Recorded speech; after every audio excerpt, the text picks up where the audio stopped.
사람에게는 이성이라는 것이 있습니다. 그래서 이성은 사람을 동물과 구별되게 하고 이성을 통해서 생각하고 말하고 연구하고 과학기술을 발전시키고 이성이 모든 존재의 구별점이 됩니다. 그래서 사람이 동물과 다른 점이 뭐냐? 하나님과 인간이 제일 비슷한 점이 뭐냐? 이성이 있다. 이것이 전통사고예요. 이성의 특징은 변하지 않는다는 겁니다. 이성, 수학, 과학, 기술, 논리, 과학 이게 다 같은 연장선상에 있는 개념들이에요. 그래서 1 더하기 1은 2000년 전에도 1 더하기 1이고 지금도 1 더하기 1은 2고요. 앞으로 5000년 후에 가도 1 더하기 2예요. 항상 변하지 않는 것. 그것이 신의 속성하고 비슷하다고 본 겁니다. 그래서 이성이 인간에게 되게 중요하다. 반대로 인간에게는 이성과 함께 감성도 있습니다. 근데 감성은 좀 달라요. 어떤 때는 막 너무 좋아 막 웃다가 또 돌아서면 막 울기도 하고 어떤 때는 너무 힘이 막 기운이 나다가 어떤 때는 막 마음이 다운되기도 하고 감성은 사랑하다가도 증오하다가 막 이렇게 막 변하잖아요. 그래서 옛날부터 그리스 사람들과 서구 문화의 원청이 되는 사람들의 사고방식은 인간에게서 이성은 너무너무 위대하고 변하지 않으니까 신을 닮은 것이고 거기에 비해서 감성은 너무 들쑥날쑥하니까 이건 믿을 수가 없어. 그래서 항상 이성이 우위에 있던 겁니다. 그 전통적인 사고방식을 한국도 배워서 우리도 그런 사고방식 속에 살아가는 거예요. 이런 이성, 이것이 17세기, 18세기 계몽주의부터 20세기 중반까지 최고조로 강조되었던 시기, 그런 시기였습니다. 근데 그러다 보니까 이성이 문제가 또 없는 건 아니로구나. 그렇게만 논리적으로 살고 과학적으로 사는 것이 발전적인 것 같지만 진짜 우리 행복할까? 진짜 이성만 중요한 걸까? 뭐 이런 의문이 생기는 거예요. 이런 의문들이 1970년대 후반부터 생기면서 이성 중심의 사고와 세계에서 의문을 품기 시작한 흐름을 크게 그냥 포스트 모더니즘이라고 해요. 감성을 통해서도 인간은 진리에 이를 수 있고 감성이라는 것이 변화무쌍하지만 그래서 못 믿을 것이 아니라 너무 소중한 것이다라는 그런 주장들을 하고 있는 겁니다. 2003년도에 나온 영화 중에 이퀄리브리엄이라는 영화가 있어요. 이퀄리브리엄은 감정 상태가 그냥 고른 거예요. 뭐 격동이 없이 그냥 평정한 상태, 그런 상태를 제목으로 삼았는데 이런 거예요. 인류가 3차 세계대전을 겪었어요. 너무 많은 사람이 죽었습니다. 왜 3차 대전을 겪었을까? 내용을 보니까 그 미움, 증오 이런 감정 때문에 인류가 불행해졌다. 이 감정만 절제한다면, 억제할 수 있다면 인류는 더 이상 전쟁도 없고 미움도 없고 진짜 편안한 상태에서 이성적인 세계를 만들어갈 수 있을 거야. 이게 전제예요. 그래서 21세기의 영화에서 사람들은 자기 감정을 더 이상 발현하지 않는 약물을 투여해. 저 세계, 새로운 세계의 지도자는 사람들한테 어떻게 하면 약물을 아침 저녁으로 빼놓지 않고 약을 먹는지, 목에다가 약물을 투여하는지를 감시하는 게 최고의 역할이었어요. 그래서 진짜 사람들은 매일마다 스스로 자기 목에다가 약물을 투여합니다. 그러니까 미움도 없고 사랑도 없고 그냥 편안한 상태에 있는 거예요. 싸움이 없어요. 자기 일만 하는 거예요. 그래서 이런 사회를 지키기 위해서 그렇다고 그렇게 하자고 해서 온 사람들이 한 번에 다 따르는 건 아니겠죠. 반드시 안 따르는 사람이 생기겠죠. 이런 사람들을 색출해내고 처형하는 특수 경찰들이 생겨납니다. 저기서 주인공이 특수 경찰이에요. 그래서 이 사람은 피도 눈물도 없어 그냥 감정을 가지고 있는 사람을 색출해서 죽이는 사람이니까 심지어 자기 부인은 나중에 보니까 자기 부인도 감정을 가지고 있는 거예요. 약을 안 먹고. 그래서 부인이 체포돼서 사형을 당합니다. 체포되는 것을 보면서도 아무런 감정이 없어요. 극단적으로 그렇게 되어 있습니다. 이 사람은 최고의 요원이에요. 날마다 이 사람은 자기 구역을 돌아다니면서 어떤 사람이 감정을 가지고 있나, 약을 안 먹고 감정을 유발하나, 뭐 이런 것만 색출하는 사람이에요. 근데 이 사람의 같은 동료의 절친인 사람이 어느 날 보니까 시를 읽고 있는 거예요. 저 사회에서는 감정을 유발하는 문학, 미술, 음악, 게임 이런 거 다 처단해요. 다 없애는 거예요. 그런 거 보면 다 잡혀가는 거예요. 근데 저 친구가 절친인데 오늘날 보니까 시집을 읽고 있는 거예요. 누구의 시를 읽어요? 19세기, 20세기 최고의 영국 서정신, 로맨티스트지, 낭만주의 시인 예이츠의 시를 읽고 있는 거예요. 하늘의 천이라는 글씨 보여요? 안 보여요? 네, 잘 안 보여요. 내가 읽어볼게요. 하늘의 천, 내게 금빛과 은빛으로 짠 하늘의 천이 있다면, 어둠과 빛과 어스름으로 수놓은 파랗고 희뿌옇고 검은 천이 있다면 그 천을 그대 발밑에 깔아드리련만. 나는 가난하여 가진 것이 꿈뿐이라 내 꿈을 그대 발밑에 깔았습니다. 사뿐히 밟으소서 그대 밟는 것 내 꿈이오니. 굉장히 감성적이잖아요. 이런 걸 읽으면 감정이 유발되기 때문에 저 사회에서 용납이 안 되는 거예요. 근데 친한 친구가 저를 읽고 있는 거예요. 저걸 읽으면은 처단될 수밖에 없고, 저걸 읽으면은 그냥 불에 태워 죽이거든요. 그걸 뻔히 알면서도 인간에게는 감정을 막을 수 없는, 그 자신 속에서 끌어오르는 어떤 감성을 막을 수 없는 뭔가 본성이 있는 건데, 그걸 사회에 찾아가지고 억누르는 거잖아요. 자기 가장 친한 친구가 저걸 읽습니다.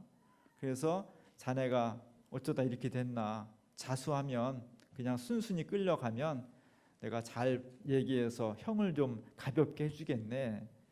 근데 저 친구가 말을 듣지 않습니다. 그리고 저 순간 지금 총을 내밀어서 그대로 친구를 쏴 죽여버리는 거예요.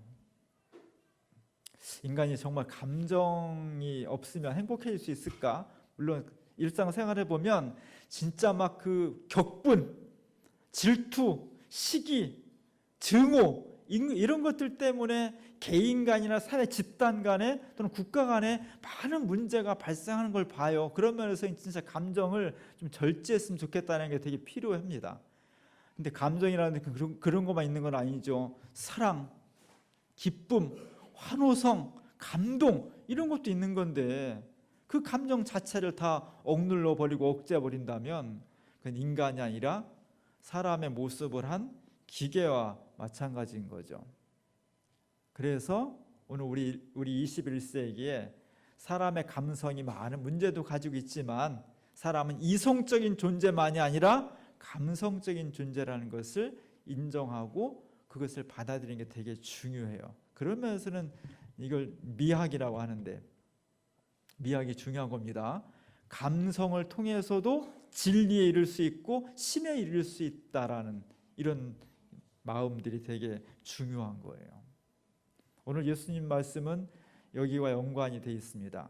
예수님이 그 시대를 바라보면서 오늘 탄식을 하고 있는 거예요. 이 시대를 뭐에 비유할까?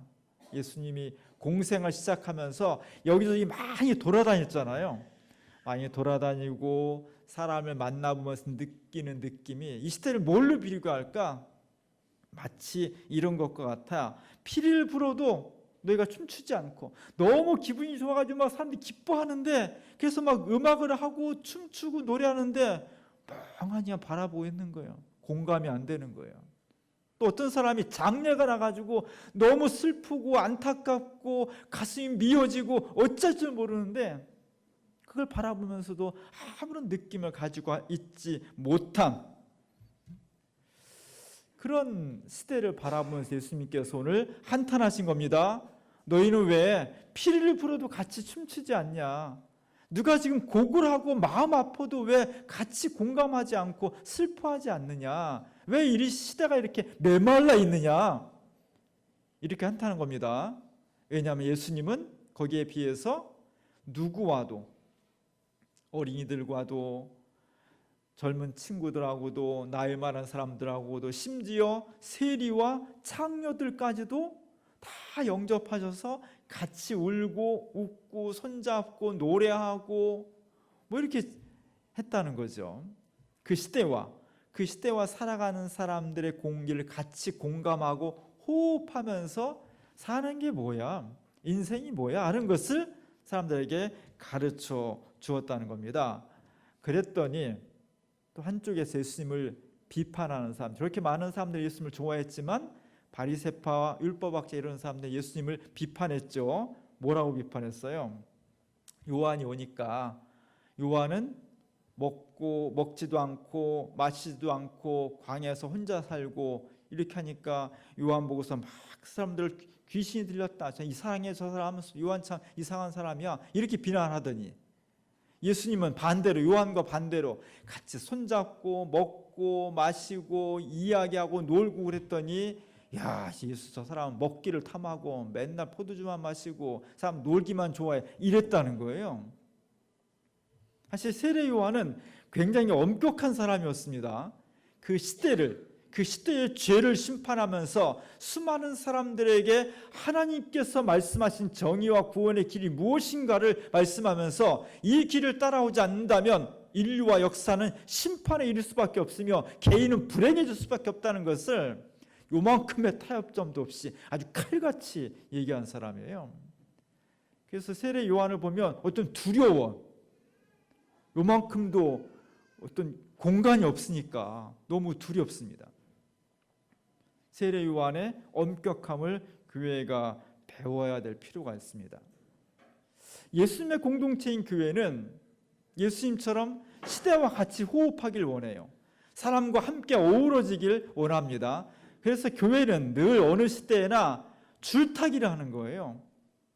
세상 속에 살고 있지만 하늘나라를 바라보고 있고, 세상과 같이 호흡하지만 하나님과 함께 동행하기를 원하고, 이 두 가지를 같이 한다는 게 대단히 어렵습니다.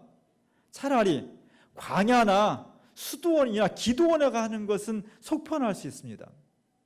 유혹을 받지 않으니까, 한쪽 편에 서 있으니까. 그런데 세상 속에 살고 있으면서 세상과 같이 호흡하면서 세상의 죄와 탐욕과 더러운 것과 같이 묻히고 호흡하면서 거기서 매몰되지 않고 끊임없이 하나님 나라를, 예수 그리스도를 지향한다는 게 대단히 어려운 거예요. 그래서 예로부터 많은 사람들이 중세 유럽에서는 수도원으로 갔습니다. 광야로, 산속으로 이렇게 들어가서 세속에 살다 보니까 너무 때가 묻고 내 거룩함을 지키지 못하고 오히려 나도 막 죄인 돼가니까 이렇게 살지 말고 고독하고 힘들고 어렵지만 광야로 나가서 나는 세상에 물들지 않고 살아야지, 이런 사람이 굉장히 많았습니다. 그러나 교회는 그럴 수 없는 거예요. 왜냐하면 교회가 존재 이유는 교회만 구원받는 것이 아니라 세상을 구원하기 위해서 교회가 존재하는 겁니다. 그렇기 때문에 교회는 세상에 속해야 돼. 세상에 속하다 보니까 세속으로부터 계속 공격을 받는 거예요. 유혹을 받기도 하고 물들기도 하고 돈 때문에, 감정 때문에, 사람들 권력 때문에, 명예 때문에 수많은 일들을 통해 늘 교회 안에서 문제가 생기는 거예요. 이 꼴 저 꼴 다 보기 싫으니까 그럼 교회를 옮겨서 깨끗하고 거룩하고 세속에 물들지 않는 저 산속으로 들어가 보자. 그럼 교회가 아니지. 그럼 절이죠. 교회의 운명은 그런 거예요. 교회는 어쩔 수 없이 세상에 살면서 세상에 물들지 않으려고 노력을 해야 돼. 얼마나 힘들겠어요.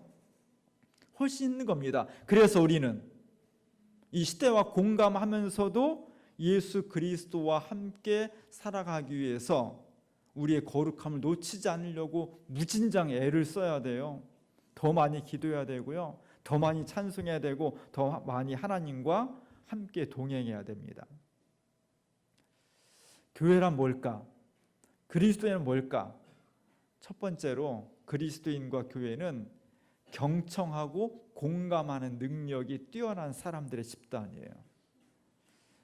교회 나오는 사람들은요, 어렸을 때부터 교회 나오는 사람의 특징은 뭐냐면 교회 안 다니는 사람보다 음악에 대한 감수성이 훨씬 높습니다. 왜냐하면 교회는 늘 노래가 있으니까. 요즘은 좀 덜하지만 옛날에는 복음성가 그냥 CCM 얼마나 발달했어요. 교인들은 모이면 기타 치고 노래하잖아요. 밤새 노래하고 막 그랬습니다. 어렸을 때부터 어린이 찬양대, 뭐 청년들, 노인들 막 이렇게 모이면 노래하는 데가 교회예요. 그러다 보니까 교인들, 그리스도인 하면은 교회 안 다니는 사람보다 음악에 대한 감수성이 훨씬 발달합니다. 마찬가지로 기독교인 그러면 음악에 대한 감수성뿐만 아니라 경청하고 공감하는 감수성도 교회 안 다니는 사람보다는 몇 배로 높아야 돼. 교회 다닌다고 하면서 남의 얘기를 듣지 않는다든지, 교회 다닌다고 하면서 피를 부는데 춤추지 않고 곡을 하는데도 눈물 한 방울 흘리지 않는다면 그 사람은 진정한 그리스도인이 될 수 없는 거예요. 교회라는 공동체는 서로 경청해주고 서로 공감해 줄 수 있는 공동체가 교회의 가장 큰 특징입니다. 이것을 잃어버리면 안 되는 거예요. 오늘 우리가 공감하는 그리스도인이 너무나 중요한 시대를 살아가고 있습니다. 지난 2달 이상 동안 우리 사회는 극단적인 국론의 분열 현장을 경험하고 있었어요. 법무부 장관이 결국 30여일 만에 퇴진을 함으로써 일단락은 됐지만 아직 끝나지는 않았습니다. 2달여 동안 얼마나 많은 국민들이 이제 딱 둘로 나눠져 가지고 국론을 분열됐는지 몰라요. 서초동에서 200만 모였다고 하니까 광화문에서 300만 모였다고 다 세보질 않아서 모르겠어요. 얼마나 모였는지. 근데 어쨌든 수많은 사람들이, 국민의 많은 다수가 정반대의 논리를 가지고 좀 뭉치는 거잖아요. 정치는 실종됐습니다. 이렇게 수많은 사람들이 매주 쉬는 날마다 토요일마다 길거리에 쏟아져 나와서 내 주장이 옳다고 저렇게 하는 모습들을 보면 저는 두렵더라고요. 1945년 해방 이후에 우리 사회가 좌우로 나눠져 가지고 얼마나 큰 혼란을 경험했고 정말 전쟁 직전까지 가는 그런 무서운 현상이 벌어졌지 않습니까? 우리 사회가 다시 그런 현상이 재현되지 않을까 대단히 두려워요. 뭐가 문제냐? 양쪽의 얘기가 틀리고 맞고를 떠나서 양쪽 다 문제가 뭐냐면 서로 상대방의 이야기를 들으려고 하질 않습니다. 아예 듣는 것을 차단해버려요. 나는 선이고 나와 정반대인은 너는 악이기 때문에 들을 가치조차도 없다고 딱 단정을 해버리는 거예요. 교회는 그래서는 안 됩니다. 기독교는 그래서는 안 돼요.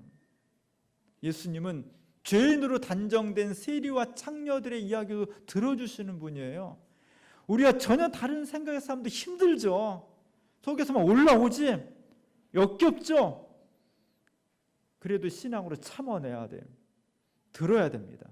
듣고 당신의 얘기가 무엇인지를, 뭐가 잘못되고 내 생각에 무엇이 틀린 것인지를 이야기해 줄 수 있어야 돼. 경청하고 공감해 줄 수 있어야 돼. 그래야만 개인의 관계나 사회의 갈등들을 해소할 수 있는 어떤 출발점이 있는 거예요.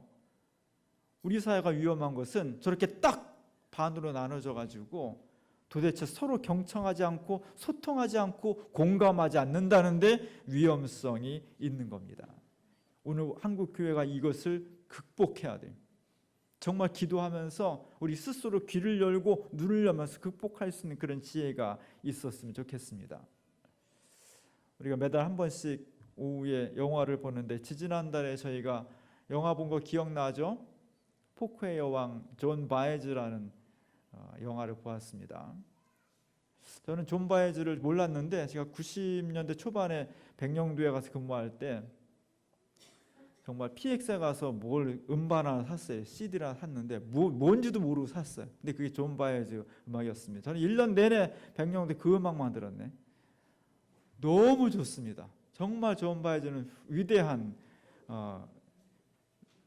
가수인데 이 사람이 노래만 잘한 것이 아니라 1960년대부터 마틴 루터 킹 목사님과 함께 미국 사회의 가장 뜨거운 문제였던 흑인 해방 문제, 그다음에 반전, 월남전 반대 이런 사회적인 굵직한 문제들에 대해서 이 여성 가수가 침묵하지 않고 거기에서 끊임없이 저항하고 정의의 소리를 외쳤다는 거예요.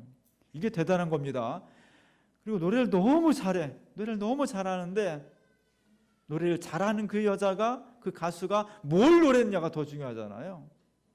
인간의 탐욕과 개인적인 사랑 거기만 매몰되어 있다면 그냥 좋은 가수였겠지만, 이 여성이 위대한 가수가 된 것은 그 좋은 품성, 그 달란트를 가지고 이 땅의 공의를 위해서, 세계의 인권과 평화를 위해서, 모든 사람의 행복을 위해서 끊임없이 자신을 헌신하며 용기를 내서 이 일을 감행했다는 게 위대한 거예요.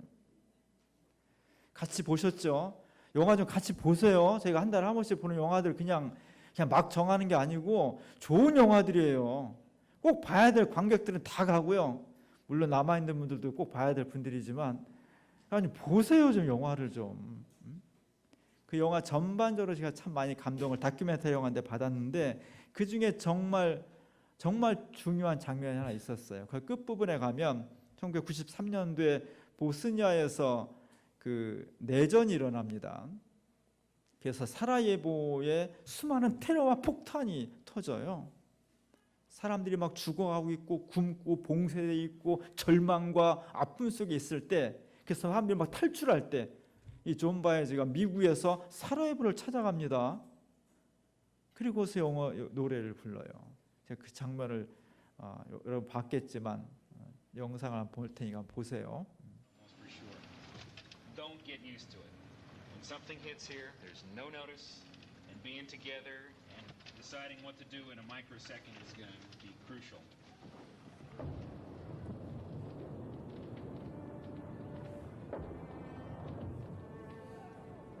Sarajevo was incredibly terrible, horrific. It was a city under siege that I'd never seen the likes of.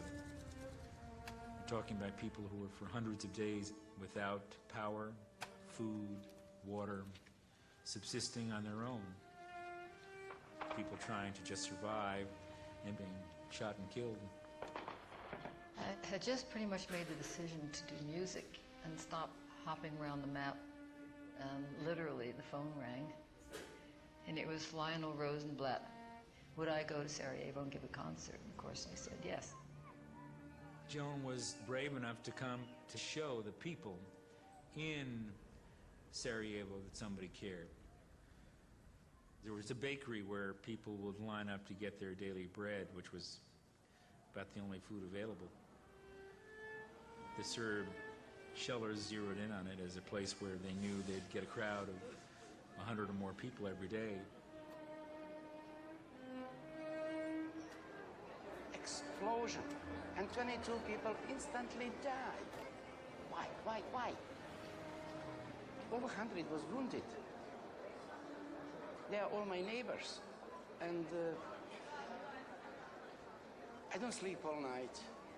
Next morning, I just take my tuxedo, take cello, walk down the street. I don't know where I'm going and what am I doing. I just go down. I find myself on a dead spot, and I start to play.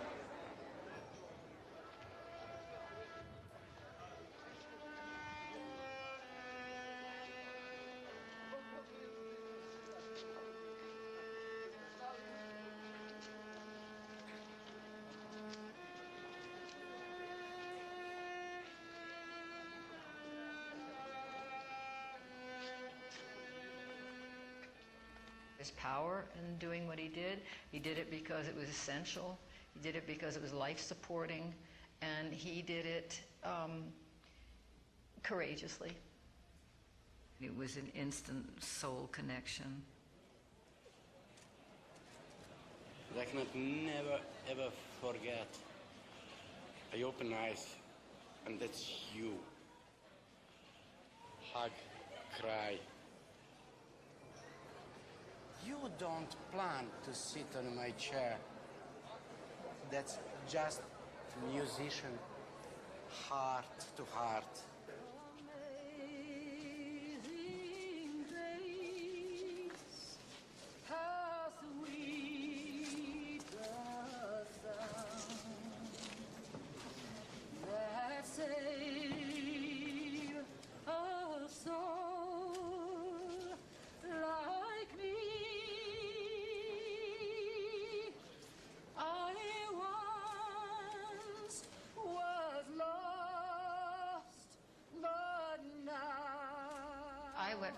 absolutely no suggestions, because I had none, about politically what to do. What I went to do was to sing to the population in Sarajevo. 한 가수가 그 시대의 아픔을 공감하고 위로할 수 있다는 것은 대단히 중요한 겁니다. 저 가수가 총탄이 빗발치는 그 노래할 때 방탄복 입고 노래하잖아요.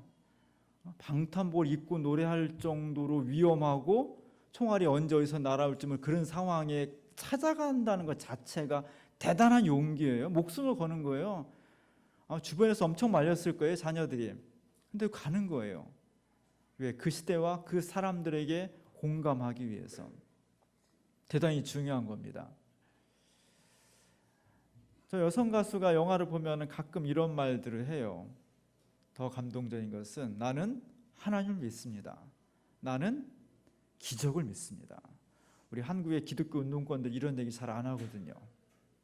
사회학적인 용어는 발달해 있지만 시대를 영적으로 공감하는 감성적인 언어는 굉장히 약하거든요. 이것이 바로 똑같이 인권을 위해서, 평화를 위해서, 통일을 위해서 일한다고 하면서도 이성적인 면만 가지고 하는 것이 아니라 노래와 문학, 예술을 통해서 감성을 가지고 일을 하는 사람들의 특징인 것 같아요. 감성이 중요한 겁니다. 공감이 대단히 중요한 거예요. 하나님을 살아계시니까, 내가 하나님을 믿으니까, 그분이 나를 기적을 베풀 것을 믿으니까 죽음의 현장에 용기를 가져가서 위로가 될 수 있고 노래할 수 있고 새로운 역사를 만들어 갈 수 있는 겁니다. 개인 간의 관계에서도, 집단 간의 관계에서도, 나라와 나라 사이의 관계에서도 많은 문제점과 아픔들과 감정의 응어리들이 있어요. 이걸 어떻게 풀 수 있을까? 우리가 하나님을 믿으니까, 우린 정말 기적을 믿으니까, 논리적으로는 잘 안 되지만 우리 같이 감정으로 공감하고 소통하고 함께 할 수 있을 때 하나님께서 우리에게 놀라운 역사로 은혜를 베풀어 주시고 우리 공감하는 걸 통해서 기적을 만들어 주시는 겁니다. 이것을 믿고 나아갈 때 나를 지금 힘들게 하는 것, 내가 고민하는 것, 나를 괴롭히는 모든 것들이 놀라운 기적의 하나님을 통해서 해소되고 새로운 역사를 만들어 갈 수 있을 것입니다. 공감하시는 하나님, 내 눈물과 아픔에 공감하시는 하나님, 그 하나님의 능력과 사랑을 믿고 우리 시대를 하나로 만들어가는, 사랑과 평화로 만들어가는 그런 교회가 될 수 있기를 주님의 이름으로 간절히 축원합니다.